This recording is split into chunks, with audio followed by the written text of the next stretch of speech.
Hello मेरे प्यारे साथियों, कुछ दिन पहले आपने सोशल मीडिया में ट्रेंड करते हुए देखा था हैशटैग फंड कावेरी इंजन।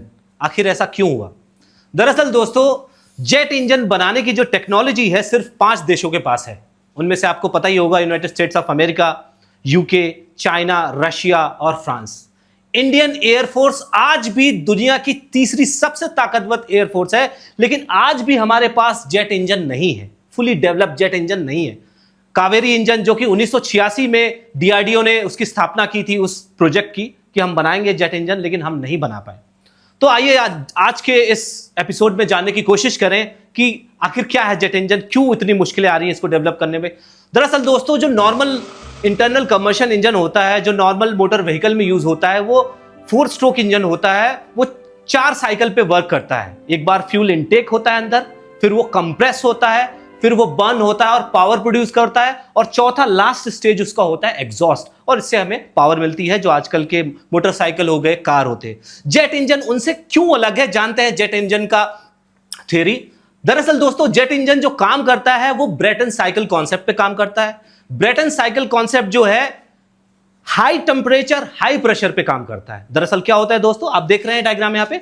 दरअसल ये जो आपको स्पेस दिख रहा है यहां पे ब्लेड जैसा, यहां पे वैक्यूम क्लीनर की तरह ये हवा को सक करता है, अंदर खींचता है, और ये जो एरिया आप देख रहे हैं, ये जो पोर्शन देख रहे हैं, यहां पे एयर को कंप्रेस करता है, बहुत छोटी जगह पे कंप्रेस करता है। तो एयर को खींचा उसने वैक्यूम की तरह, और उसके बाद एयर को उसने कंप्रेस कर दिया। जब उसने एयर को कंप्रेस कर दिया तो उसके साथ थोड़ा सा फ्यूल मिलाया जाता है, और फ्यूल मिलाने के बाद उसको बर्न किया जाता है। जैसे ही बर्न किया, उसमें आग लगी, तो वो एग्जॉस्ट के थ्रू पीछे की तरफ धकेल देता है गर्म हवा को। और आपको पता ही है इसके बाद क्या होता है, न्यूटन का तीसरा नियम काम करता है, Newton third law of motion काम करता है, और वो प्लेन को आगे धकेलता है as a result of reaction force, और इसी को बोलते हैं थ्रस्ट।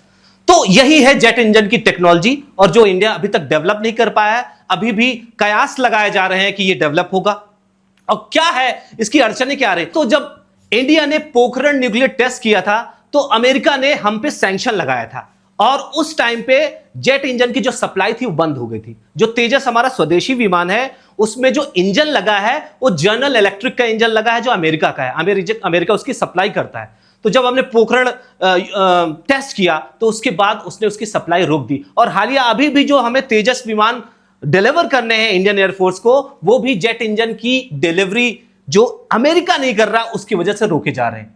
हम उम्मीद करते हैं कि भारत सरकार जो फंड करती है, जो फ्रीबीज योजनाएं हैं, जो मुफ्त की योजनाएं देती है पब्लिक को, उसको थोड़ा कट करके ये सारी चीजें डिफेंस और रिसर्च में करे। क्योंकि रिसर्च एंड डेवलपमेंट में ये जो कंट्रीज है, जो 5 कंट्रीज जिनके पास जेट इंजन है, ये रिसर्च एंड डेवलपमेंट में बहुत खासा खर्च करती है। और आपको पता ही होगा कि इजराइल जो है लगभग 5 से 8% अपने जीडीपी का खर्च करता है, और हमारी इंडिया आज भी 0.8% मात्र इतना ही खर्च करती है रिसर्च एंड डेवलपमेंट में।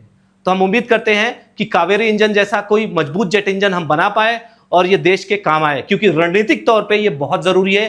क्योंकि युद्ध के समय कोई भी आपको जेट इंजन डिलीवर करने नहीं वाला, फिर आप कैसे उसकी आपूर्ति पूरी करेंगे? ऐसी जानकारी के लिए हमारे साथ बने रहें, जुड़े रहें। धन्यवाद।